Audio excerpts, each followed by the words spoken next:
참술 심리 부검하겠습니다. 정신과 의사와의 인터뷰에서 아서에 대한 의사의 입장은 아서를 처음 본 느낌으로 그가 언젠가는 자살을 할 것이라는 것이었습니다. 라고 이야기를 하고 있습니다.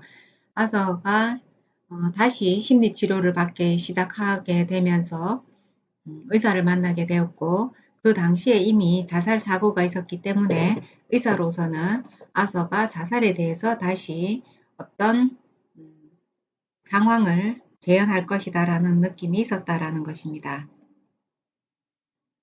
그리고 의사의 입장에서 아서는 그에게 심리 사회적인 스트레스 요인이 있었다는 것이었다라고 이야기를 합니다. 즉, 아서의 증세에 대해서 자극을 주고 있는 부분이 크게 두 가지였는데, 첫 번째는 결혼 생활에서 파경이죠. 이혼했던 자기 자신의 경험. 두 번째는 의대라든지 법학전문대학원이라든지 이런 사회적인 자기 자신의 능력을 증진하고 보여주려고 애쓴 부분, 이 두 가지로 보았습니다. 즉, 아서가 잘 하려고 했던 또는 목표의식을 두고 성취감을 느끼고 있었던 그 두 가지 부분에서 극심한 스트레스가 왔을 것이다 라는 것이죠. 사실 이런 부분은 누구에게나 있는 부분입니다. 우리가 시험에 합격할 거다라는 목표의식을 가지고 시험 준비를 하고 또는 그 시험에 합격했을 때나 불합격했을 때 느끼는 스트레스가 바로 아서도 느끼고 있었던 수준의 스트레스입니다. 불합격했을 때 좀 더 큰 스트레스가 있는 것과 마찬가지로 합격했을 때도 우리는 스트레스를 받게 됩니다. 합격이 끝난 것이 아니고 합격으로 인해서 또 다른 상황이 준비되고 또는 예견하고 거기에 대해서 대처해야 되기 때문입니다. 그래서 이런 변화에 아서는 스트레스를 좀 더 많이 받고 있었다라고 볼 수 있는 것이죠. 의사 입장에서는 이런 고민이 있었습니다. 아서를 입원시켜야 하는 것은 아닌가 하는 고민이 있었는데 아서는 입원에 대해서 매우 극단적인 거부 반응을 보이고 있었고 아서 스스로 자기 자신의 증세에 대해서 이렇게 이야기했었습니다. 저는 정신증 이외에 책에 나오는 모든 증상을 가지고 있다 라고 이야기하면서 자기 자신에 대해서도 끊임없이 아서는 피드백을 하고 있었다. 이렇게 볼 수 있겠죠. 자, 아서가 그러면 약물을 받기 위해서 어떤 시스템을 이용했는데요. 자, 미국에서는 약물 리필을 받기 위해서 전화를 하고 자기 자신의 감정 상태에 대해서 한 15가지 문항에 대해서 답변을 합니다. 그리고 그 답변을 통해서 약만 다시 리필을 받게 되는 그러한 시스템이 있었는데 아서는 주로 그 시스템을 이용했다라는 것이죠. 그리고 그 시스템에서 이제 의사는 아서가 어떤 상태를 가고 있는지 이런 것들을 점검할 수 있는데 때로는 매우 좋은 그래서 아무 증세가 없는 그런 시기도 있었던 반면에 무척 열악한 그러한 시기도 있었다라고 이야기를 하고 있죠. 즉 증세가 안정적으로 호전되거나 또는 점진적으로 나빠지는 그런 상태는 아니었다라는 것입니다. 이 말은 아서의 심리적인 상태가 매우 불안정해졌다. 그리고 아서의 어떤 증세의 근원이 불안에 있다라는 것을 알 수 있는 부분입니다. 아서의 죽음에 대해서 정신과 의사가 나중에 어머니를 만나게 되었을 때 어머니는 이렇게 이야기했습니다. 아서가 그만큼 심하게 고통스러워 하는데 왜 아무도 나한테 이야기를 하지 않았습니까? 자, 이렇게 어머니는 되물었다라는 것이죠. 그래서 어머니는 아서의 고통을 스스로 좀 개입을 해서 덜어주거나 함께 해줄 수 있었는데 아무도 나에게 그것을 전하지 않았다. 또는 아서 자체도 실제로는 어머니와의 교감을 후에는 원하지 않았었죠. 그래서 이런 부분이 있습니다. 그래서 아서의 어머니와 아서와는 서로를 바라보고 있으면서도 접근을 하지 않는 그러한 상태였다라는 것을 알 수 있죠.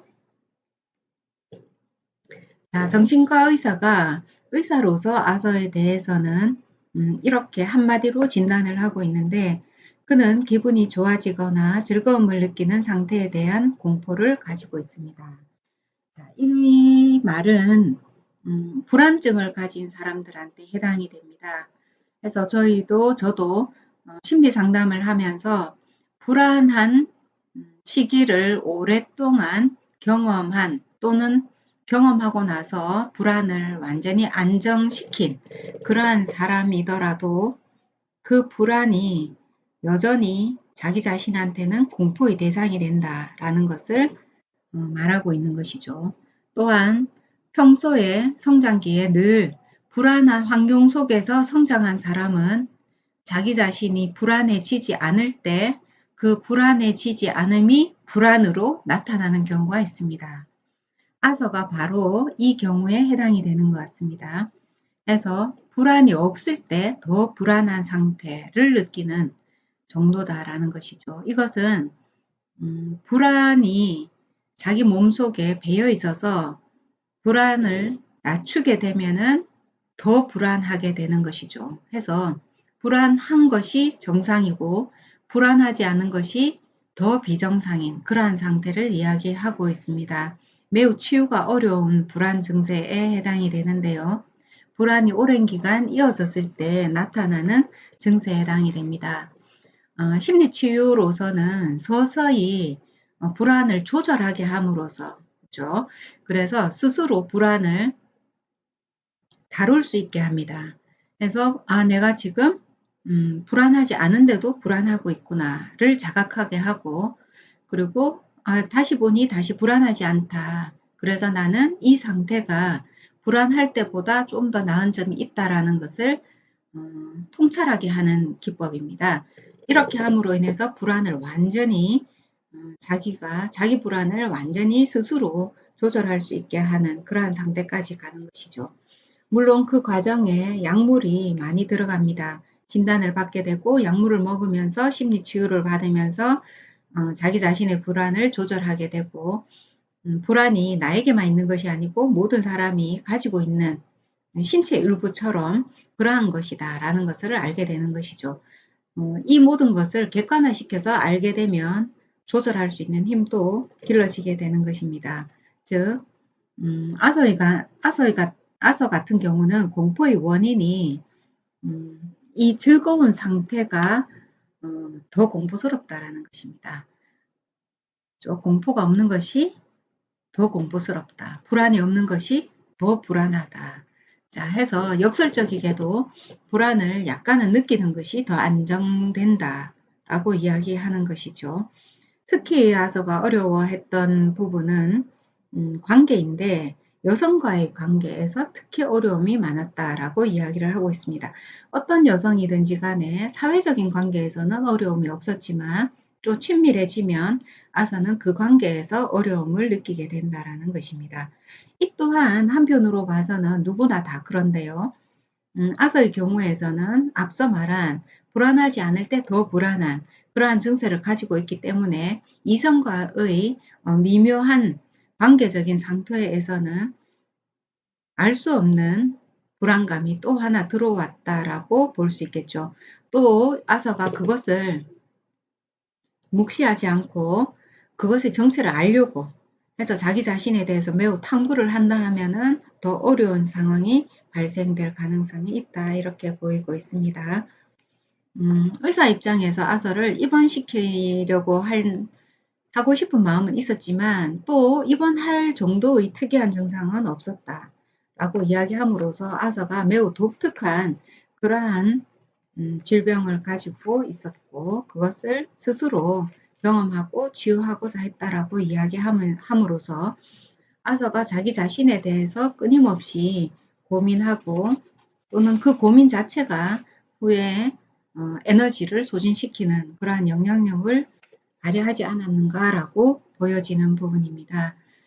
오늘은 정신과 의사와의 인터뷰를 살펴보았는데요. 지금까지 인터뷰 전체보다 좀 더 선명해지는 내용이 들어있는 의사와의 인터뷰였습니다. 그리고 많은 전문가들의 인터뷰가 있지만 그것을 통합해서 다음 시간에는 슈나이드만 박사가 이 심리 부검을 마무리하면서 남기는 메시지를 살펴보도록 하겠습니다.